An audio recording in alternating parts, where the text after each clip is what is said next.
Ассалаумағалейкум достар, сіздермен бірге Казонимус арнасы. Қазіргі таңда мобильді ойындардың саны күннен күнге артып бара жатыр. Оларды кішкентай балалардан бастап үлкен ересек адамдарға дейін ойнайды. Бірақ сол ойындарды кімдер шығарғаны, қандай мақсатта, не үшін шығарғаны және сол ойындағы жасырын құпиялар мен отсылкаларды көбісі білмейді. Бүгінгі видеода мен сіздерге шайтани белгілері бар, еврейлердің қолдауымен шығарылған харам ойындарды және олардың не үшін харам екенін сіздерге дәлелдеп көрсететін боламын. Ендеше видео басталмастан бұрын лайкты басып, подписаться деген қызыл кнопканы басып, жанынан шыққан қоңыраушаны басып кетіңіздер. Және видеоны соңына дейін көріңіздер. Видеода қызықты сәттер көп болады. Ең алғашқы ойынымыз Special Forces Group 2 деп аталады. Бұл ойын шутер атыс ойын және бұл ойынды Play Marketте өте көп адам скачать етіп үлгерген. Бұл ойында сайтани белгілер өте көп, бірақ мен сіздерге уақытты құртпай оның ең үлкенін және біреуін ғана көрсететін боламын. Көріп тұрғандарыңыздай тауда сатанизмнің символы белгіленіп тұр. Екінші ойынымыз PUBG деп аталады. Бұл ойындағы текстураларда шайтани белгілер өте көп. Мына текстурадан оны байқауыңызға болады. Сонымен қатар PUBG ойынында ислам дініне құрметсіздік танытуларды байқауымызға да болады. Бұл ойында түсініксіз арабша жазулар және серік қосу бар. Тіпті PUBG-дің ат-сатын, яғни соғыс болатын картасынан осыларды байқауымызға болады. Мінекей, тіпті мешітте ат-сатын картада соғылған. Сондай картада сіз адамдармен атса алатын бедіңіз.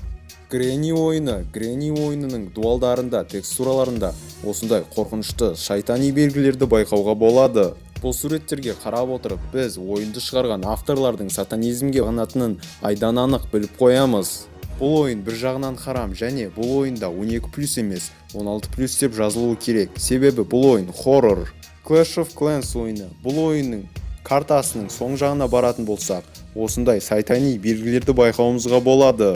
Тіпті ондай сайтани белгі бір картаға ғана емес, одан да басқа картаға, одан да басқа текстураларға добавить етілген. Ойында адамдармен қатар сайтани персонаждар өте көп. Сіз оларды басқарасыз және олар сізге қызмет етеді. Көпке танымал болған Free Fire мобилді шутер ойынында да сондай отсылкалерді, сондай сайтани белгілерді байқауға болады. Free Fire ойынының әр жерінде, менюінде, тіпті барлық текстураларында сондай нәрсе кездеседі. Киімдерінің, карталарының, текстураларының, персонаждарының, скиндерінің көпсінде сондай символдарды байқауға болады. Және Free Fire'ды шығарған Garena компаниясының Garena деген логотипін айналдырған кезде бір көзді байқаймыз. Сонымен қатар бұл ойын азарт ойынға да жатады. Адамдар бұның харам екенін білсе де 2 жылдап, 3 жылдап ойнап жатады. Бұл ойындағы сатанизм әсері күштілігі соншалық адамдарды, кішкентай балаларды осы ойынға тәуелді қылып қойған. Және Free Fire ойынын тастамай ойнайтын адамдардың 80% қайырымдылық қорын жасаудың орнына қаншама ақшасын осы ойынға донатқа жіберген. Ойындағы бұндай символдарды алып тастауға жалобы көп болып түсірілсе де, оған Garena наоборот ерегісіп, ондай символдарды алып тастаудың орнына осындай символдарды көбірек қылып қосуда. Netki студиясы шығарған Shadow Fight 2 ойынын харам деп айтсақ та болады.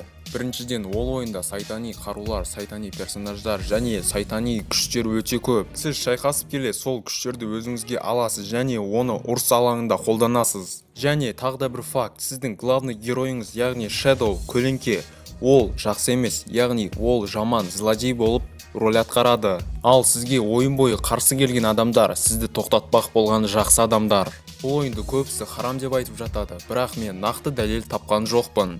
Осымен достар, видеомыз соңына да келіп қалды. Егер осы видеоға 1000 лайк жиналса, мен тағы да басқа харам ойындарды көрсететін боламын. Видеоны соңына дейін көргендеріңіз үшін сіздерге 1000-да 1 алғыс. Видео ұнаған болса, лайкты басып, подписаться деген қызыл кнопканы басып, жанынан шыққан қоңыраушаны басып қойыңыздар.